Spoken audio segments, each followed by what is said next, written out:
sous le ciel de Douala, c'est pas évident pour les uns et pour les autres de pouvoir vaquer à leurs occupations, mais c'est la saison et il faut simplement pouvoir aussi s'adapter, mettre les vêtements qu'il faut pour braver cette pluie qui ne fait que son petit bonhomme de chemin. Ça ne nous empêche pas, nous, de pouvoir répondre présent à ce rendez-vous. C'est une passion, c'est une mission, une très belle mission d'ailleurs. Et ce matin encore, on aura avec beaucoup de plaisir l'occasion de pouvoir partager, commenter, décrypter, analyser toute l'actualité avec vous. Ce matin, vous faites bien donc d'être des nôtres. La revue des réseaux sociaux sera tout aussi alléchante. On a tellement de sujets qu'on va pouvoir éplucher ce matin parce que sur la toile, ça gronde énormément des revendications des uns et des autres qui ne cessent de se faire et on espère qu'ils trouveront un écho assez favorable auprès de qui de droit. Dans tous les cas, on attend jusqu'ici des réactions de la part vers ceux vers qui ces critiques ou du moins ces remarques sont bel et bien envoyées. Dominique Audrey Oyengelek, bonjour. Bonjour Isabelle Carole, bonjour aux téléspectateurs. L'histoire de ce matin, tu vas bien déjà? Oui, ça va. Oui, ça va. D'accord. J'attends quelque chose, mais je sais que ça va se faire. Vous attendez quoi, Dominique Audrey? Vous savez très bien ce que j'attends. Je sais pas. Non, vous savez Isabelle Carole. On dit bonjour à votre mari qui... C'est ça, en fait, que vous attendiez. Que je dise bonjour à votre chérie dont je l'ai fait. L'histoire de ce matin, vous amenez Oui, je m'appelle Nadine, j'ai 28 ans, je vis au Gabon avec mon mari depuis plus de 11 ans. Nous avons 3 enfants, mais le problème est qu'il ne veut pas que je fasse une activité et quand je demande quelque chose, il ne me donne pas. Je n'arrive pas à m'occuper de ma famille restée au Cameroun et le plus dur, c'est que les sentiments que j'éprouve pour lui commencent à disparaître. J'aimerais savoir comment faire pour résoudre ce problème. Je veux savoir comment procéder pour que mon mari accepte que je mène une activité. Ma belle famille ne m'aime pas. Ils ont refusé le mariage depuis très longtemps. J'avais une attestation de formation de couture, mais il ne veut pas que je travaille. Pour lui, je dois rester à la maison sans rien faire. Dans ma belle famille, je n'ai personne vers qui me tourner, absolument personne, parce que tous n'étaient pas d'accord pour notre mariage. Aujourd'hui, je suis coincée avec cet homme. Je ne sais pas comment gérer la situation. Quelles astuces adopter pour que celui-ci me permette de pouvoir travailler?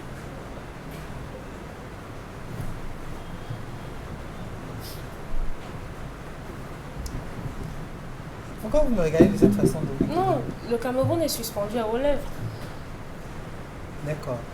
En 2 phrases, son mari ne veut pas qu'elle travaille. Elle veut savoir qu'ils sont ensemble depuis 11 ans. Au Gabon, à l'étranger. Et elle est comme la personne de la famille qui est censée envoyer de l'argent de temps en temps ici. Donc le mari, non seulement, selon elle, ne lui donne pas de l'argent et ne permet pas qu'elle puisse travailler pour pouvoir régler les problèmes que la famille pose. Et la famille restée au Cameroun pose au quotidien.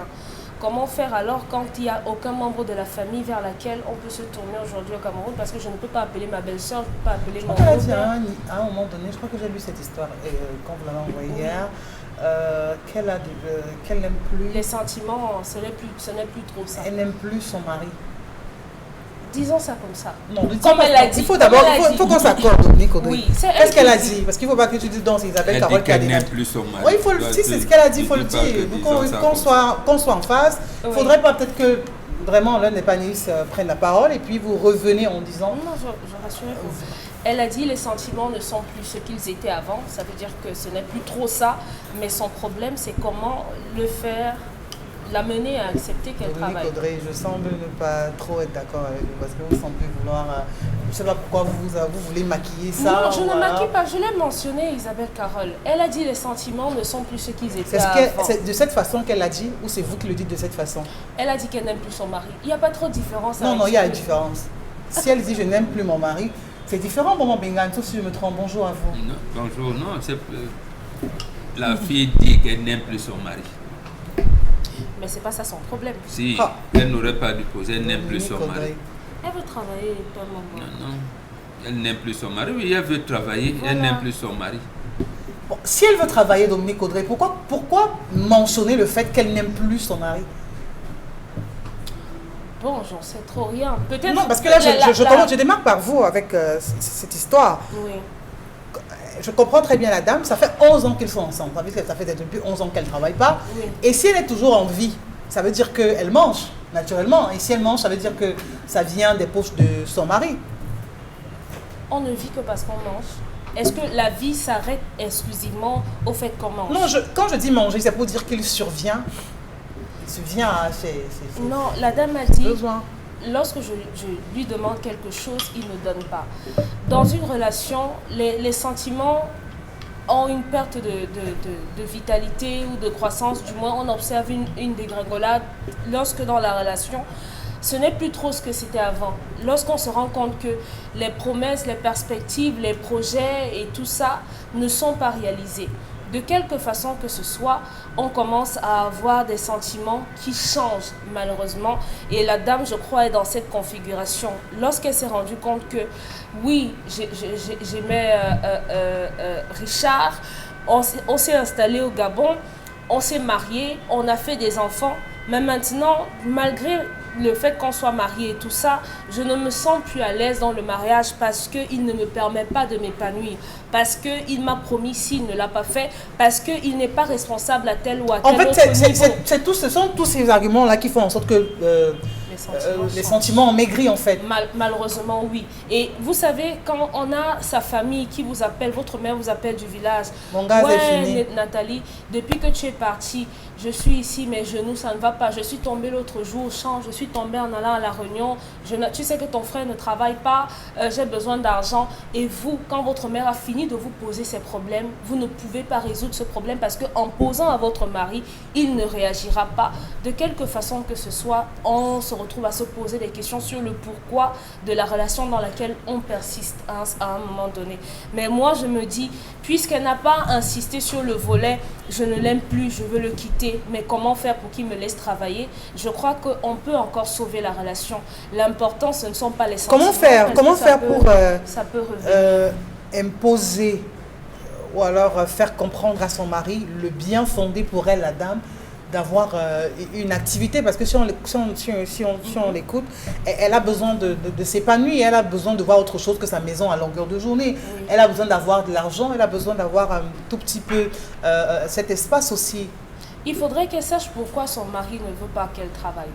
C'est à partir de ce qu'il va lui donner comme raison qu'elle va savoir, en fait, je ne devrais même pas insister parce qu'il m'a expliqué que si je travaille, il y aura ça, il y aura ça, il y aura ça. C'est pour ça que je dis, quand vous dites non à quelqu'un, il faut dire pourquoi est-ce que vous dites non. Là, la personne en face, même si elle veut rechigner, s'entêter et tout, au fond d'elle, elle sait que je ne peux pas, ça ne peut pas prospérer. Maintenant, ayez une conversation d'adulte avec votre mari. Je crois que vous avez passé 11 ans déjà, c'est suffisant pour que vous connaissiez l'homme en face de vous. Faites-lui des propositions. Vous dites que vous êtes couturière de formation. Vous pouvez faire la couture sur votre véranda. Pas besoin d'avoir un atelier. Peut-être le mari, son problème, c'est le capital qu'il faudra injecter pour commencer une activité. Demandez-lui une petite machine à coudre, sensiblement 50 000 avec les petites gadgets. Vous commencez sur la véranda. Avec le temps, il va se rendre compte que vous commencez à l'aider. Et peut-être là, ça va aller. Pamela Fomen, le travail pour une femme, c'est capital, c'est essentiel, c'est indispensable même à la limite, ou alors on se dit, vraiment j'exauce les vœux de mon mari, s'il ne veut pas que je travaille, alors je ne travaille pas, je me plie, ou alors je m'en tiens à ça, on c'est tout. Je n'ai pas besoin de lever la tête à un moment donné, parce que si on est ensemble depuis 11 ans et qu'il tient, ils ont des enfants. Oui. Il assume toutes les charges, je reste tranquille et je me plie à son règlement intérieur, parce que toute maison a un règlement intérieur. Moi, on m'a toujours dit que le premier mari d'une femme, c'est son travail. Moi, on me le dit tous les jours. Donc, quand tu as un travail, vraiment, arrange-toi, c'est qu'il soit bien fait. Maintenant, si vous avez en face de vous un mari qui ne tolère pas, qui ne supporte pas que vous fassiez du commerce, ou alors que vous travaillez, je pense qu'on doit se plier aux exigences de son mari, mais à se rassurant que le mari qui vous refuse de travailler, vraiment, assure tout dans la maison, parce qu'on ne peut pas se contenter du simple fait que le mari s'occupe des enfants et il paye la location et tout ce qui va avec. Sauf que du côté de la famille de la fille, elle a des charges. On estime qu'elle vit de l'autre côté, donc forcément, elle est plus aisée par rapport à ce qui se trouve ici au Cameroun. Donc, il y a certaines choses qu'elle devra répondre. Maintenant, si vous avez en face de vous un mari qui ne peut pas vous aider dans ce sens et qui vous et qui vous demande de ne pas travailler, je pense que c'est un peu fort. Je pense quand même que les hommes doivent quand même se mettre un peu à la place des femmes. Vous ne pouvez pas interdire votre femme à ne pas travailler et d'un côté, vous n'êtes pas vraiment, vous ne la rassurez pas autant que faire possible. Là, ça devient très compliqué. Si la femme, je pense que la femme doit comprendre que son mari a dit, sinon son mariage va voler à éclat, c'est clair. Et si... Donc, qu'elle ne s'entête pas, qu'elle reste tranquille. Qu'elle ne s'entête pas. Elle est mariée Oui. désormais et c'est son mari qui va répondre. Donc, si elle va maintenant mener une activité, je pense que le mari va lui demander de choisir entre son travail et son mariage. Mais son problème, elle est précise. Il ne répond pas des charges. Donc, c'est-à-dire qu'elle a acculé, elle a des charges, elle a une famille derrière elle, elle a des enfants, elle a des besoins, elle a aussi besoin de se refaire. Sauf que... je n'arrive pas à assumer cela. Sauf que tous ces besoins dont on numère ce matin, ça fait 11 ans aujourd'hui qu'elle supporte. Donc, elle a déjà montré à ce monsieur qu'elle peut vivre comme ça. Pourquoi du jour au lendemain, elle se lève, elle dit à son mari... Il y a anguille sur roche pour vous, il y a une raison pour laquelle elle voudrait à tout prix sortir 11 ans après? Oui, il y a forcément une raison. Soit la femme a trop cumulé, c'est-à-dire qu'elle s'est donné du temps pour élever ses enfants et dit que d'accord, j'attends un certain nombre d'années, si mon enfant a déjà 8-9 ans, je pense que je peux déjà sortir de la maison. Ou alors, la femme a été mal entourée, elle a reçu des conseils de part et d'autre. Voilà les deux versions qui peuvent sortir. Pourquoi il t'en regarde? Il faut sortir. Hein? Pourquoi tu restes là? C'est exactement ça. Peut-être la fille s'est dit, bon, elle a eu des conseils à gauche, à droite, du non, ton mari sort, et tu es tout le temps en train de demander 2000, tu es tout le temps en train de te plaindre, pourquoi tu ne peux pas te chercher? Et peut-être de son côté, elle s'est dit, non, mes enfants sont encore petits, je préfère que mes enfants grandissent et après, je peux facilement mener une activité ou alors chercher du travail. Sauf que là, elle se sent vraiment à l'aise, elle veut vraiment passer à autre chose, mais son mari lui dit non.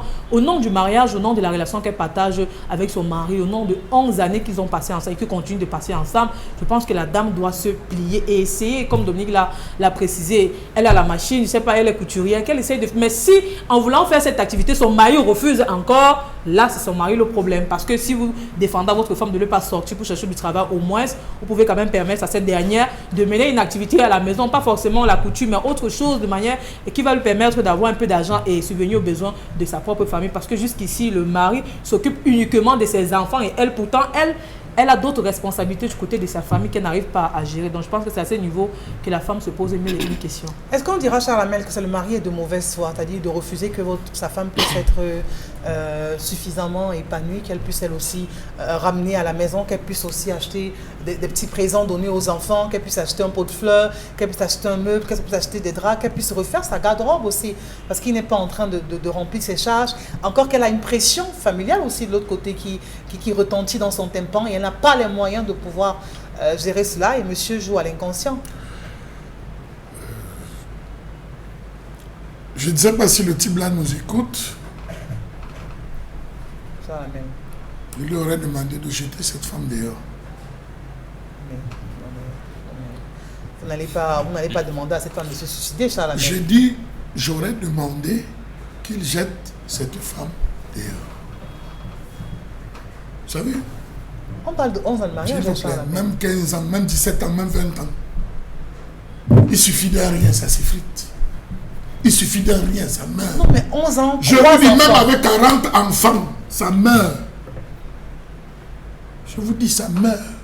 Je parle, je regarde la télé. Sans état d'âme, ça meurt. Quand un homme sort, il cherche à se battre pour sa famille.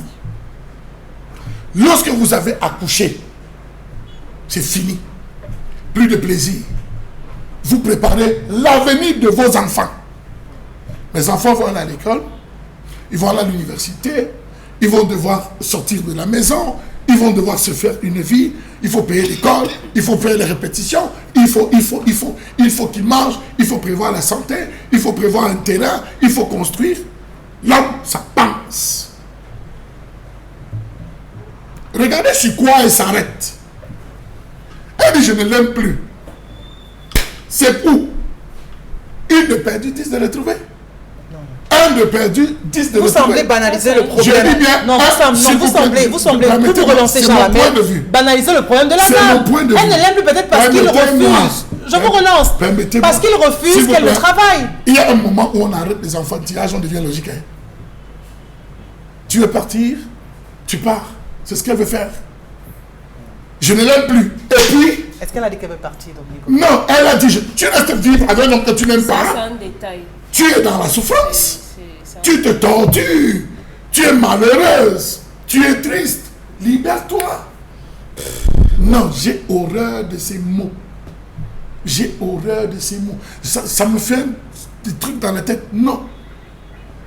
Elle ne nous dit pas qu'il s'occupe de sa famille à lui. Mais elle nous dit qu'elle veut s'occuper de sa propre famille à elle. Par analogie. Elle n'est plus dans le mariage. Elle. Donc, elle va renier ses parents. Vous avez pris 10 minutes pour poser, reposer, retourner la question chez Dominique Audrey. Je vous ai écouté. 10 minutes. Je chronométrais le timing. Jusqu'à lui donner la parole. 10 minutes. Donc, elle n'a aucun moment dit, pendant que lui, il me refuse, il s'occupe de sa famille. Le Gabon est certes facile comme les gens le pensent, mais c'est un pays difficile. À l'heure où je vous parle, tous les étrangers ont fui le Gabon. Ils sont au Cameroun. Par rapport à la préparation de l'élection présidentielle, ils sont tous au Cameroun, ils ont tous fui. Je peux vous donner cette information. Combien travaille la tomate de 1000 francs, c'est combien? La tomate de 1000 francs, c'est combien au Gabon? La vie est extrêmement chère. On a des gros salaires, mais la vie est extrêmement chère. Je suis désolé, Isabelle Caron.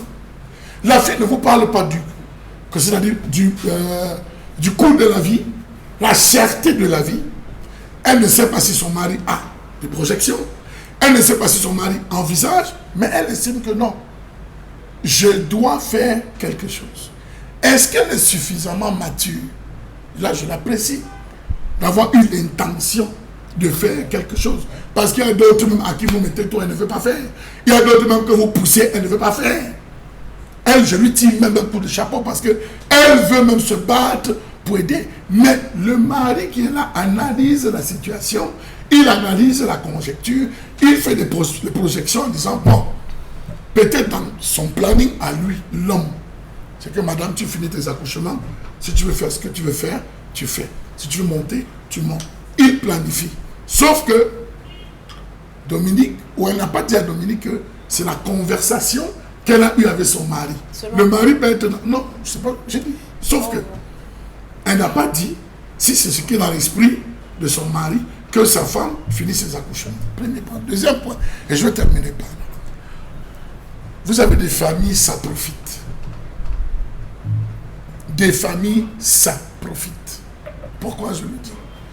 Une fille qui part en mariage ne part pas voler la richesse, mais pas développer. Permettez-moi. Permettez-moi. Vous avez parlé, je ne vous ai pas coupé. Est-ce qu'elle a demandé un immeuble à... Est-ce que sa famille lui a demandé un immeuble, par exemple? Elle dort avec aider sa famille, mange avec aider sa famille, se réveille avec aider sa famille. Ce n'est pas à la femme d'aider sa propre famille. C'est à l'homme. C'est à l'homme. Si il ne le fait pas, c'est trop facile. C'est trop facile de s'asseoir sur un plateau pour un moindre truc irresponsable. Pour un moindre truc irresponsable. Elle dort dehors. Ça ne suffit pas. Bien. Vous avez résolu. Si ça ne suffit pas, vous avez résolu mon problème. Bobo Bengan. Elle ne se plaint donc. Non, vous savez, parce que quand on viendra poser un problème, on ne va pas aider sa famille parce que vous allez voler la richesse. Mais attendez, vous n'appartenez pas à votre famille. Ce ne veut pas dire qu'on oublie sa vous famille. n'appartenez Si en plus 11 ans, à votre famille. en 11 ans, il se plaint de cela, ça veut dire que le monsieur en 11 ans n'a jamais pensé à envoyer un sac de riz à sa famille. Et à ce moment, vous vous occupez de votre famille. Ça veut dire qu'à 11 ans, elle a passé le temps à s'endormir, à profiter, à vivre le confort en oubliant. Ce n'est pas après 11 ans qu'elle va se lever. Si elle a trouvé quelqu'un, si elle a trouvé quelqu'un qui pourrait mettre... Zéro confort. Vous pensez déjà que la femme a des vues. Je connais des couples au Gabon qui souffrent. Trop facile. Je connais des couples au Gabon qui font la sauvette à Port-Bouette. D'accord. Bon, Je peux vous raconter comment ils vivent. D'accord. Bon, Bengan, vraiment, la dame a été précise. Elle a besoin d'un boulot pour aider sa famille, pour elle-même aussi. Et pour son épanouissement, je crois que le travail, ce n'est pas simplement parce qu'on veut avoir de l'argent à la fin du mois, mais peut-être que la dame a besoin de sortir, de voir autre chose, de travailler, de se remuer les ménages aussi. À un moment donné, ça participe de son épanouissement aussi, même pour l'équilibre du couple, je crois que c'est important. Je ne pense pas qu'elle a été précise. Je pense qu'elle s'est finalement rendu compte que le mariage est un acte social et collectif qui matérialise l'alliance de deux familles. Ça veut dire quoi? Elle dit, moi ce qui me semble, ce que j'ai retenu comme essentiel, cette famille ne m'a jamais aimé. C'est tout. Même moi, mes sentiments envers mon mari s'effritent. Mais comme il refuse que je peux conseiller moi. Est-ce qu'il n'est pas logique pour vous, Lancement Oméga? Non. Dans un couple, si on se sent froissé à des moments, est-ce que la flamme ne peut pas prendre un coup? Mais la flamme a pris un coup avant. D'abord, la femme a ignoré la famille de son mari. Pourquoi vous le dites? Qui lui a fait des reproches. C'est ce qu'on disait là hier. Il faut apprécier le comportement de vos belles sœurs et de votre belle-mère. Les belles-sœurs et la belle-mère peut-être ont eu un comportement qu'elle a considéré comme étant un comportement de haine ou je ne sais pas. Elle dit, elle ne m'aime pas. Elle a donc pendant 11 ans, elle a fait comment? Elle a fait quoi? Elle a procédé de quelle manière pour reconquérir la famille où elle a fait des enfants? Non, elle n'a rien fait, maman. Elle l'a fait comment? Elle s'est seulement contentée de constater que cette famille ne m'aime pas. Mais tu es là-bas.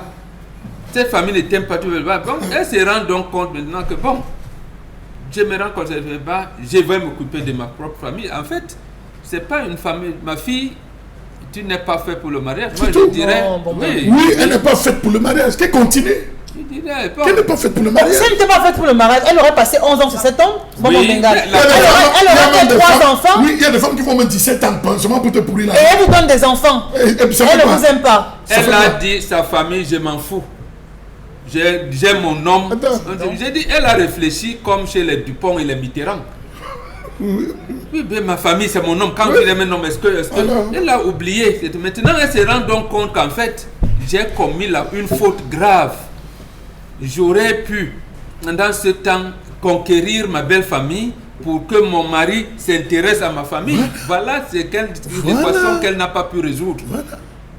Donc maintenant, laisse donc le travail, ma fille. Si tu veux qu'on te donne des conseils, que tu veux rester, laisse qu'on dit 11 ans déjà, reviens voir ta belle famille. Dis, maman, je sais qu'on ne s'est pas compris au départ. Tu croyais que vraiment, quand Rosette m'avait dit ça, ça m'avait bon. Et l'éloignement aussi.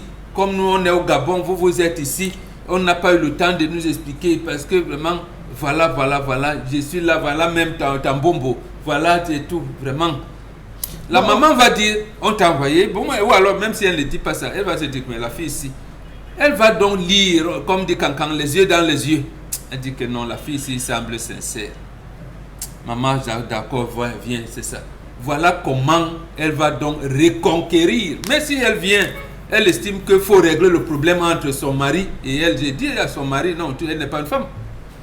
Donc, Oui, elle devrait aller vers la belle famille et leur poser le problème par rapport à son boulot. Non. Elle devrait commencer par ne regarder que son mari. Première chose, d'abord. D'accord. Regardez le mode de fonctionnement de son mari. Est-ce que mon mari, quelque part, ne cherche pas notre bien? Est-ce qu'il n'est pas dans le sens? Vous avez des gens qui reviennent du Gabon malades, permettez, malades, mourants, dans le cercueil. Je peux vous rassurer que la majeure partie des gens qui reviennent du Gabon, ici, ils reviennent mourants, je dis mourants. Quels sont les plans de son mari? Vous avez des gens au Gabon qui se battent à acheter un petit terrain lancé, elle ne nous a pas dit. Mais l'objectif, et je reviens à ce que mon mari a dit, elle ne s'intéresse. Donc elle regarde son mari. Quels sont les projets? Qu'est-ce qu'il veut? Parce que même les réponses à ta famille dépendent de comment tu vis dans ton foyer. D'accord. Dominique Audrey, ça veut dire qu'elle devrait faire la cour à sa belle famille, en français facile. Non, Oui. son problème n'a rien à voir. Elle a dit depuis le départ, on n'a jamais voulu de ce mariage. Quels sont les critères? Depuis le départ, on n'a pas voulu d'elle.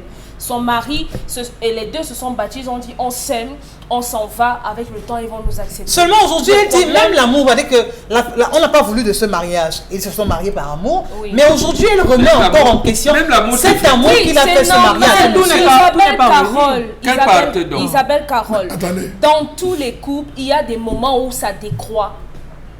Dans tous les oui. Pour les personnes qui sont honnêtes de le reconnaître, on n'est pas toujours au top en termes de relations. Qui va donc faire croître? C'est la famille, ce n'est pas le marché. Lorsque ça décroît, qu'est-ce qu'on fait? Lorsque ça décroît, on est deux dans l'histoire. Il faudrait qu'une personne puisse revenir. Non, Parce qu'on se gère d'abord à deux. On ne dort pas avec les belles soeurs ou les belles mères. Franchement, donc on se gère à deux, Isabelle Carole. Oui. Quand je n'ai plus envie de voir Charles Hamel et tout ça, ça prend le temps que ça va prendre. Mais il n'y a que Charles Hamel et moi. Mais est-ce que vous ne vous fragilisez pas? Parce que quand quand une femme Tu vas commence à seulement dire, Pamela Fomen, mon mari, je ne l'aime plus, elle se fragilise elle-même. Je veux dire que au premier regard dans notre homme, son mariage pourrait voler en éclats. Non, ça peut être sur un coup de colère. Pourquoi vous prenez ça au premier degré? Oui, quand on est en colère, on peut dire tout et n'importe quoi. Même si on ne elle n'a pas dit à son mari, mais elle s'est confiée à Dominique Audrey. Oui, peut-être elle a dit même à son mari, vous n'étiez pas au courant. Peut-être elle a dit à son mari sur un coup de colère. Parce qu'une femme qui vient se plaindre 11 ans après, c'est parce qu'elle a examiné, elle a compris peut-être son mari n'a pas de terrain. Et elle dit, je ne l'aime plus. Oui, elle a compris que son mari n'a pas ceci, son mari n'a pas cela. Ok, elle doit sortir de la maison pour essayer de rattraper. C'est pas forcément. C'est pas forcément que non. Elle ne l'aime plus. Oui, c'est un coup de colère parce que tout n'est pas revenu. Son mari ne l'a pas à la bouche du besoin. Et dans sa famille, il ne gère pas. Choses qu'il ne faut jamais employer dans votre foyer. Je vais partir. Le jour que ça me pique, je vais porter mes choses, je pars. Je ne t'aime plus. Ce ne sont pas Employer des expressions. Et avoir une femme qui rêve de l'héros. Tout le temps, elle rêve de l'héros. Non, ça, mais ça. Même franchement, je vous dis, écoutez-moi. Je vous dis, non.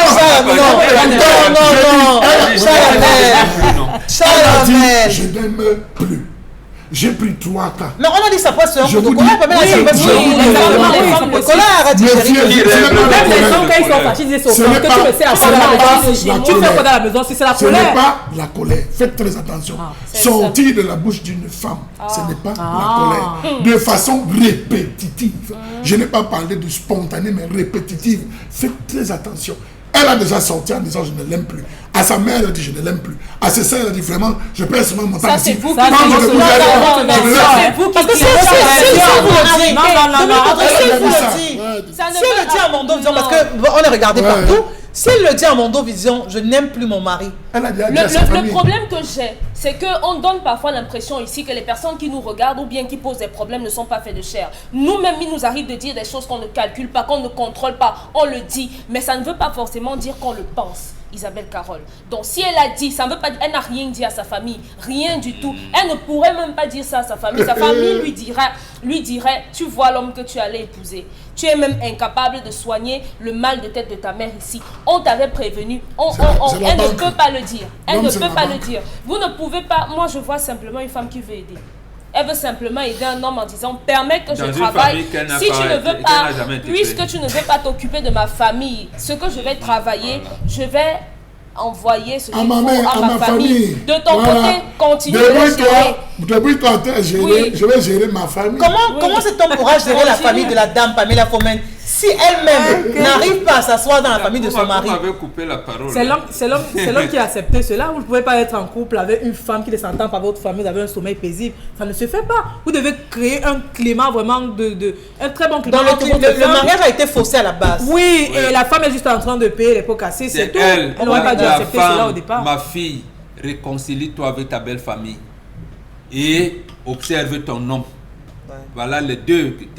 Réconcilie-toi, viens dire à ta belle-mère que voici même ton mari ici.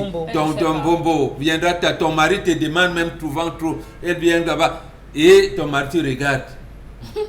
En faisant ça, son mari va accepter qu'elle travaille. Je sais même que ce n'est pas le travail. Oui, mais son problème, c'est le travail. Non, le problème de la dame, c'est le travail. C'est pour ça qu'il dit il faut qu'elle commence par la réconciliation. Sur le travail, ça veut dire qu'elle n'est pas dans le mariage, elle n'accepte plus. Son problème, c'est le travail. Elle veut travailler. Accroche-toi donc au travail, le mariage est fini pour toi. Elle s'est rendue compte que son mari ne s'occupe pas de sa famille. Elle veut travailler pour s'occuper de sa famille. Où est le mal? Mais ça veut dire qu'elle est égoïste parce que dans le mariage, elle n'est pas égoïste. Elle est égoïste. Son mari est incapable. Donc vous avez votre famille, vous ne pouvez pas résoudre un problème dans votre famille alors que vous êtes mariés. Le mariage est un travail, c'est une fonction, c'est un matricule. Sauf que ici, il y a le mariage est un matricule. Non, calmez-vous, Charles. Non, je vous en prie. Le mariage est un matricule. Non, calmez-vous. Je suis Isabelle Carole. C'est le minimum. Non, c'est le minimum, vraiment. C'est le minimum. Donc vous êtes mariés, vous ne nourrissez pas parce que l'homme s'occupe de sa famille. Il s'occupe de sa famille. La colère. Lui-même s'occupe de sa famille. La colère.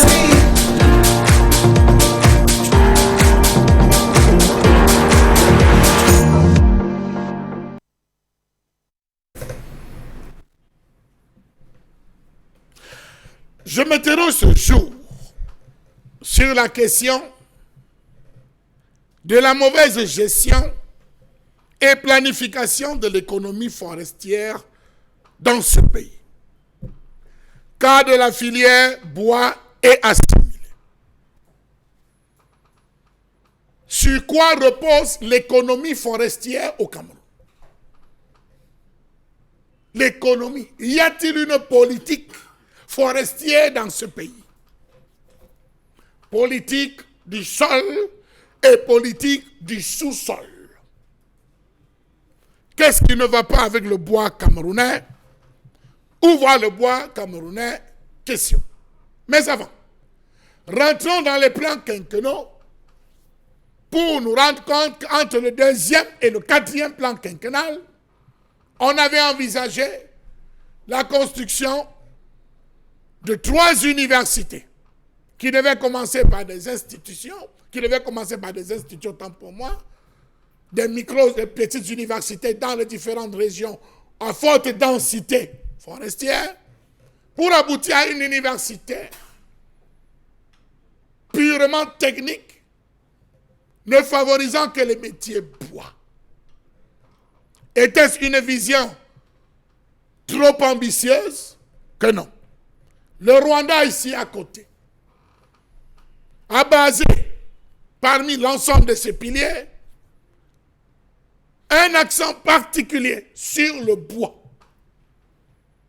Une université dédiée uniquement aux filières bois a été mise en place. En République démocratique du Congo, l'ensemble des entreprises forestières œuvrant dans le secteur bois a une obligation, après avoir fait la coupe, de laisser le reste sur place pour modification, transformation sur place. Qu'en est-il au Cameroun? Pourquoi est-ce qu'on ne consomme pas ce qu'on produit? D'ailleurs, l'entrepreneur en chef avait lui-même dit, on consomme ce qu'on ne produit pas, on produit ce qu'on ne consomme pas. De Douala en Konsamba, il y a des champs, des plantations. Est-ce que c'est ce que les Camerounais consomment? Question. Le Cameroun souffre d'une déforestation sauvage, accompagnée de fraudes inestimables dans la coupe et la vente illicite du bois. Les mécanismes de mise en place d'un système de vérification de la légalité du bois des forêts communautaires se sont avérés pour eux tellement la gangrène est forte. La gangrène est véritablement profonde. Il faudrait procéder à une amputation générale. Le Cameroun compte dans les secteurs, les zones à forte densité forestière, un seul lycée technique à vocation bois. Question. Le Cameroun vient d'obtenir ou bien d'avoir 2 docteurs en menuiserie qui sont passés sous silence. Pourtant, dans des pays sérieux, on aurait mis en avant ces différentes personnes, travailler avec eux pour développer ou envisager de développer le potentiel forestier, le bois, les innovations. Hélas, rien.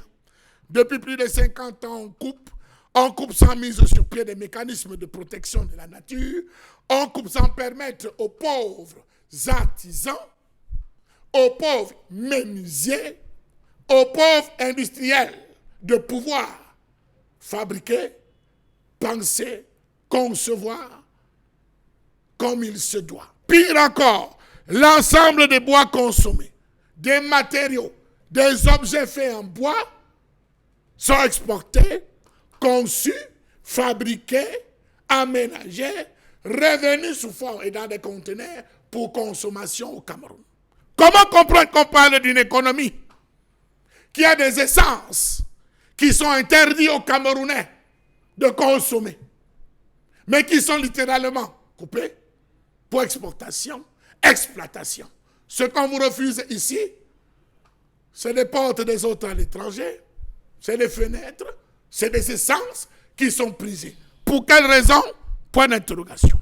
Les produits supposément d'origine légale, provenant directement et indirectement des scieries industrielles, ne représentent qu'entre 12% et 18% du volume vendu sur les marchés urbains. Cela s'explique par la rareté notable des consommateurs exigeant des sciages, produits et respectant la légalité ou la durabilité. Allons plus loin. Depuis des années, on parle du Made in Cameroun. Le ministère chaque année procède, ou après chaque nomination, procède au renouvellement des équipements. D'où viennent les chaises, les bureaux, les armoires, les classeurs, les salons, les portes même.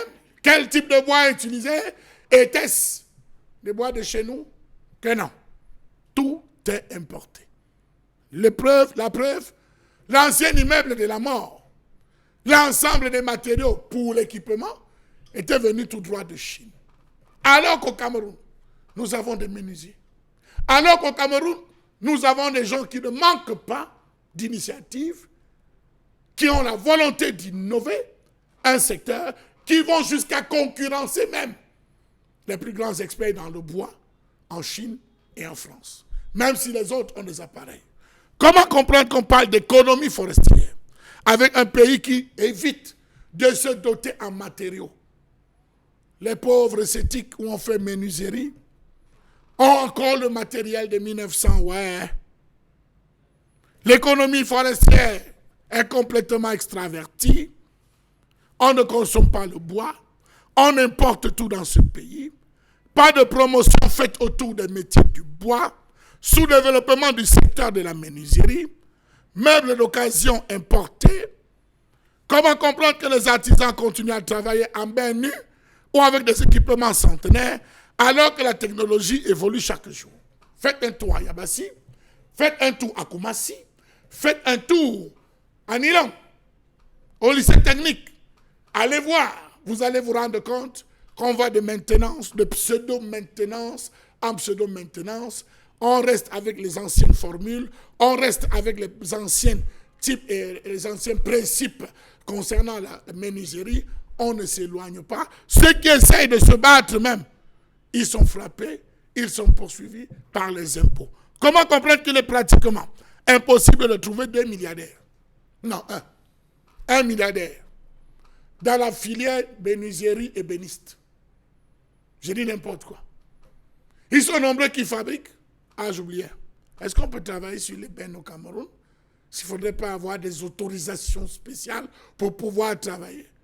Mais l'ensemble des bennes qu'on retrouve en Goro, Talban, Dirk et une partie de l'Est est exploitée par qui? Va où? Comment comprendre que l'économie de la filière forêt bois du Cameroun soit restée dans un état sous-développé alors que depuis 60 ans, on ne fait que ça, on ne parle que de ça? Comment comprendre que le Cameroun, pays au sud du Sahara, qui regorge plus de 20 millions d'hectares de forêt, on parle, et que le forêt et les Camerounais aient de la peine à s'offrir le luxe d'avoir des meubles? Finalement, on parle d'une économie forestière qui ne peut fonctionner normalement parce que tout est obligé d'arriver ailleurs. Peut-être c'est le concept qu'on a mis dans nos têtes, tout doit venir ailleurs pour que tout ait de la valeur. Les pauvres menuisiers. On s'attendait à voir les salons du bois. C'était une innovation encore qui avait été envisagée lors du dernier discours du chef de l'État en 2010 à la jeunesse. On s'attendait à ce qu'il y ait un salon du bois où on vend le bois camerounais, on vend les compétences. Mais hélas, tout ce qui est bien, c'est chez le voisin. Pourtant, on a tout ici. Dominique Audrey, on a tout pour se faire valoir. Et justement, le Made in Cameroun. Le Made in Cameroun qui devrait pouvoir être une référence. Seulement, dans notre psychologie, dans ce qu'on voit, il faut qu'on dise Made in Italy, Made in machin et tout, China, pour qu'on ait le sentiment d'avoir acheté quelque chose de qualité. On ne se bat pas à faire du Made in Cameroun une référence. Et on est les premiers consommateurs nous-mêmes, simplement partant du fait qu'on soit satisfait. On ne met pas en avant ce qu'on produit. On ne peut pas prendre sur soi de pouvoir investir, donner l'opportunité. Et d'ailleurs, dans les établissements scolaires, on n'a qu'à voir ceux qui font la filière ou la série menuiserie, le matériel qu'ils utilisent qui est obsolète, c'est-à-dire que c'est tellement dépassé. Ceux qui continuent même à vouloir se frayer un chemin là-dedans, allez voir ces artisans, comment est-ce qu'ils travaillent, ce qu'ils utilisent comme outils, des choses qui sont dépassées, des outils qui se veulent archaïques. Qu'est-ce qu'on veut au juste? Est-ce qu'on pourra y arriver? Aujourd'hui, les personnes qui travaillent avec le bois sont les petits menuisiers de quartier, ils vont faire les poufs, ils vont faire des petites tables, ils vont faire de petites choses.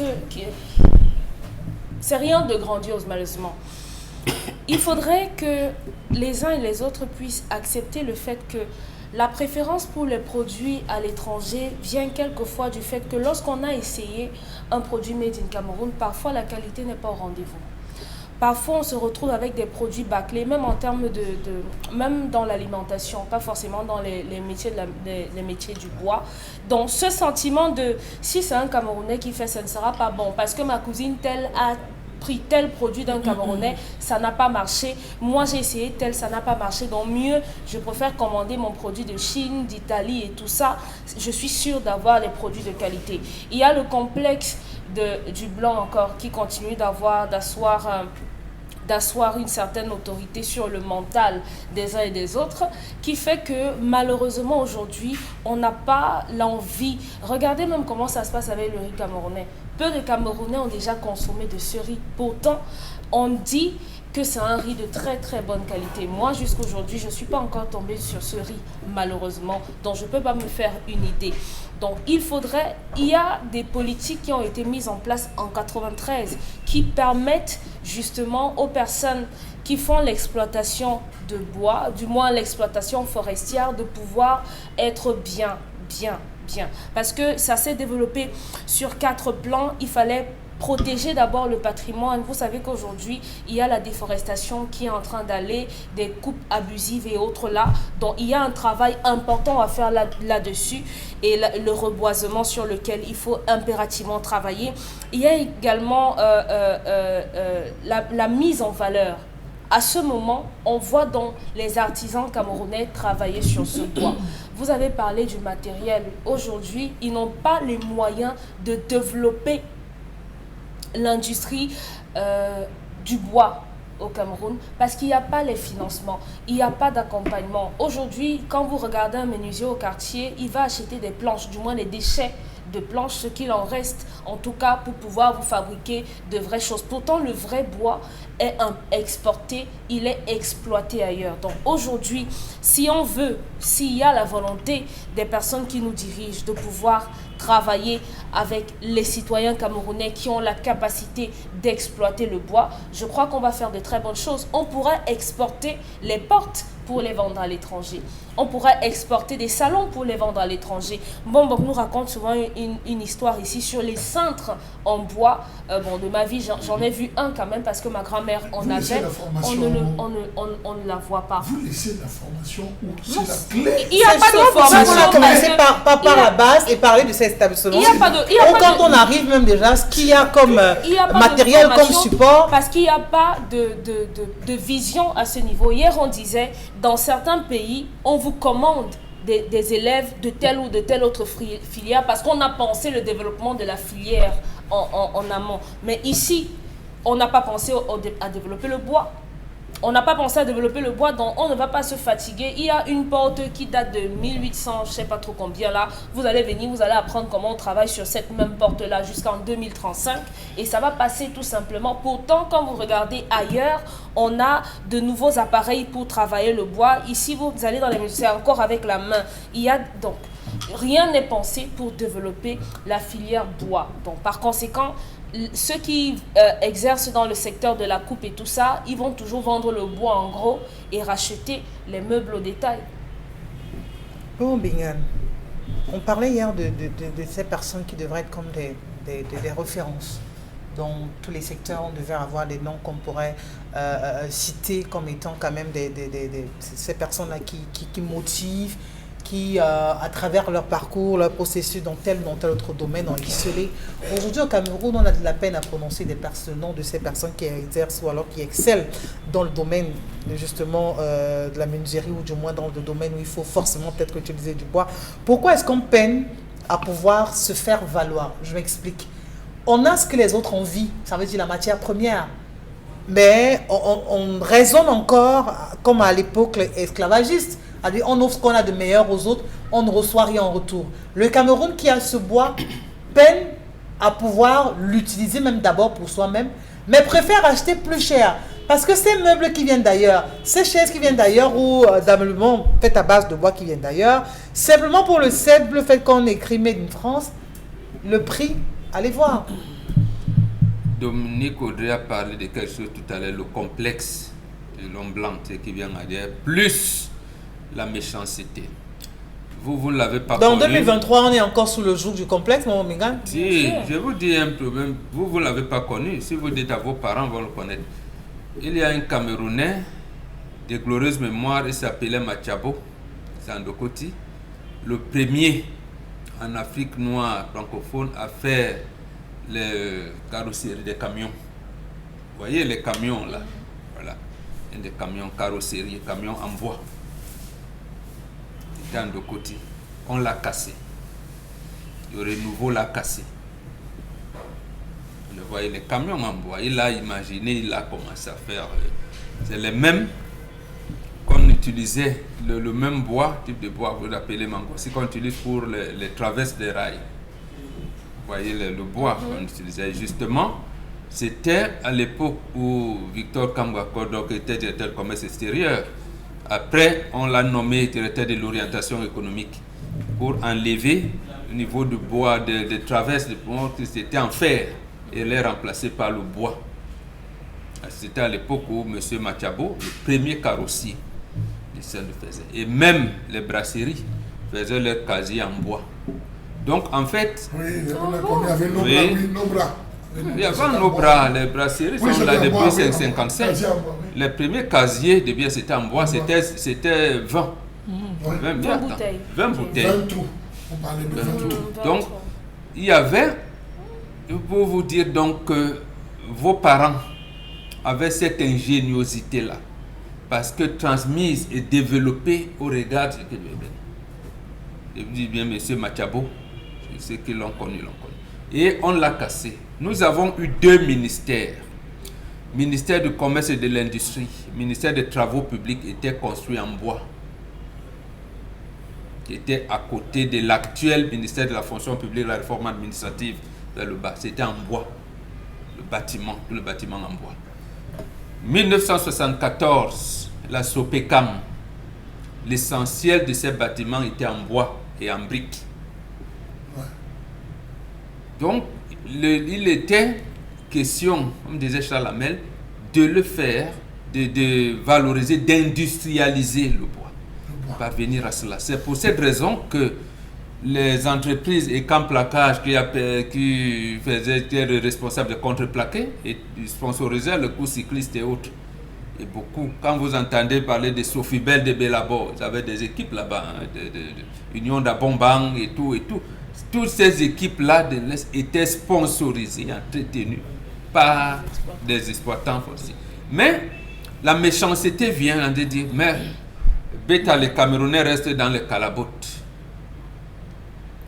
Dans les calabotes. Et nous, on va exploiter le bois, on va vendre le bois. Et à l'époque, les enfants qui avaient leur CAP en menuiserie trouvaient du travail partout. Donc, en fait, ce n'est pas aujourd'hui qu'on devait être en train de... Oui.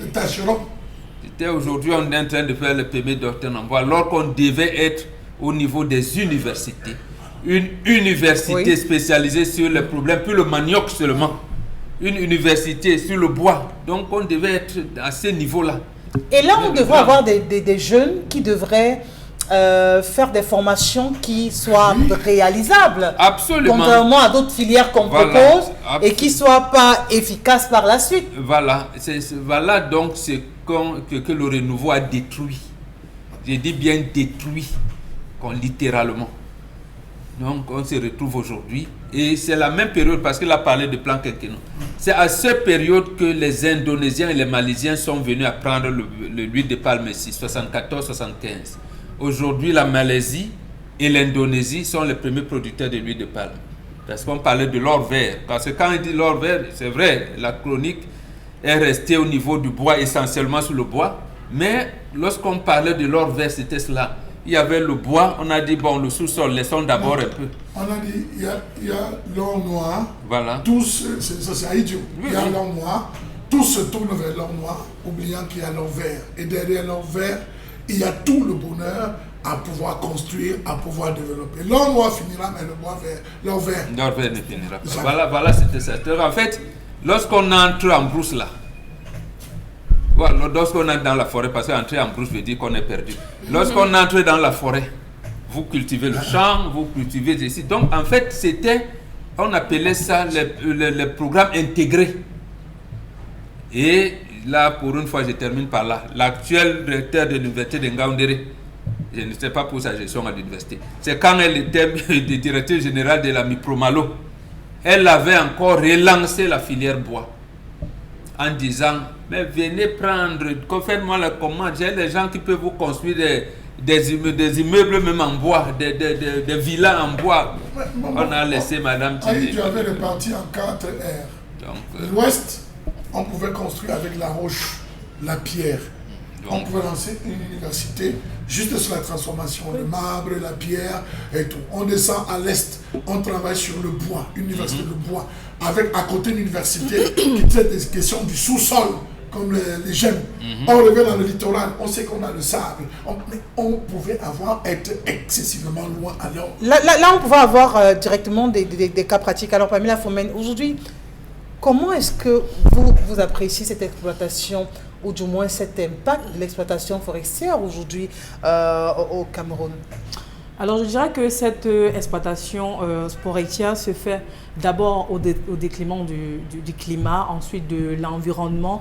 Également, je noterais que également les populations agroforestières sont également même touchées par cela, et cela a d'énormes conséquences. D'abord, il y a la sécheresse, il y a des inondations. Je me rappelle, c'est vrai que je n'étais pas née, mais quand j'ai lu, on parlait de 1989 où la Banque mondiale a tenté justement était à l'origine d'amélioration de la gestion forestière, et il y a eu un accord entre le Cameroun et la Banque mondiale afin de résoudre cette situation plus loin en 1994 exactement. Et il y a même une loi sur l'exploitation forestière qui permettait à ces entreprises de pouvoir exploiter le bois. Mais jusqu'ici, vous êtes d'accord que jusqu'au Cuidant, on exporte au Cameroun, on importe au Cameroun. Donc ça pose véritablement un problème. Pourtant, en 1994, c'était la première fois en Afrique centrale que cette loi forestière autorisait à ces communautés locales d'exploiter le bois qui vient de leur forêt. Donc je pense que c'était un problème, je pense que c'était une occasion particulière vraiment de résoudre ce problème. Malheureusement, qui jusqu'ici n'est pas résolu. Maman Tessine Paulina Banque, ma patrouille de chapter, le général Marcin Chaleur, Motumbocho, Anelka, Otinga Dubaï.